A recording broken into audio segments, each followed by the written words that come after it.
महाराष्ट्राची शान, voice of farmer, Marathwada agro. आपण पाहणार आहात आत्ताच्या क्षणाची सर्वात महत्त्वाची बातमी.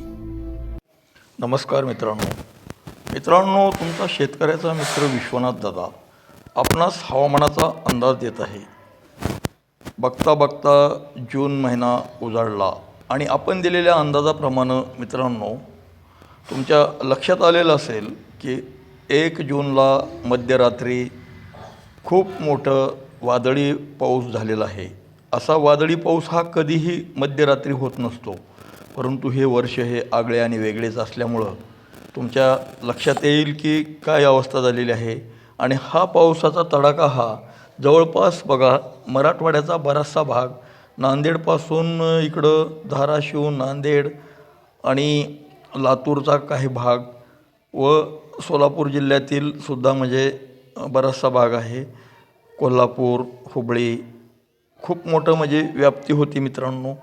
त्यामुळं त्याचा तडाखा हा खूप बसलेलाच आहे. आणि आता इथून पुढं उद्या म्हणजे आज 2 तारखेला सुद्धा मध्यरात्री म्हणण्याऐवजी दुपारनंतर एक 4-5 वाजल्यानंतर नाशिक, जळगाव, अकोला, सोलापूर, नांदेड, बीड, धाराशिव, लातूर तसेच खाली कोल्हापूर, या परिसरामध्ये अतिशय जोराचा पाऊस होण्याची शक्यता आहे. नागपूर, विदर्भातला सुद्धा काय भाग आहे. त्यामुळं असं नाही की याच भागात पाऊस होईल आणि या भागात होणार नाही. प्रत्येक विभागातील काही भाग घेतलेला आहे. आणि मित्रांनो महत्त्वाची बाब म्हणजे आपल्याला या पावसाचा फायद्यापेक्षा तोटा जास्त होण्याची भीती वाटते.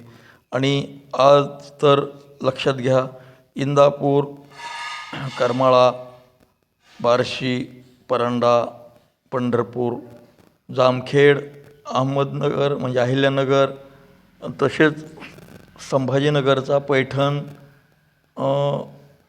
आणि वरती बाजूला वैजापूर या परिसरामध्ये, तसेच बीडपर्यंत इकडं माजलगाव या परिसरात खूप जोराचा आणि येलो अलर्ट पाऊस होण्याची शक्यता आहे.